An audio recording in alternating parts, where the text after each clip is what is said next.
आज हमारे गांव में एक लड़का को नजर लग रहा था, जिसके कारण उसको नजर का टीका लग रहा है, जो कि चंदन टीका लगाने में 2 लोग हैं, जो कि हमारे गांव के ITBP है। चंदा पार नहीं चंदा हवाई से चंदा पार नहीं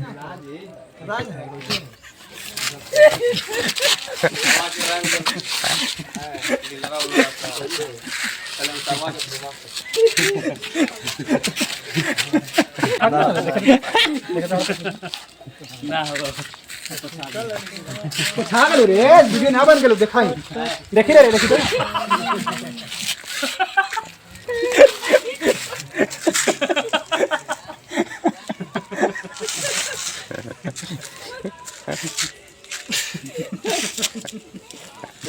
और रोकल हेलो ये अब हम से बानी थलो ये रोकल हेलो रो ना विक्रांत रोकल हेलो वीडियो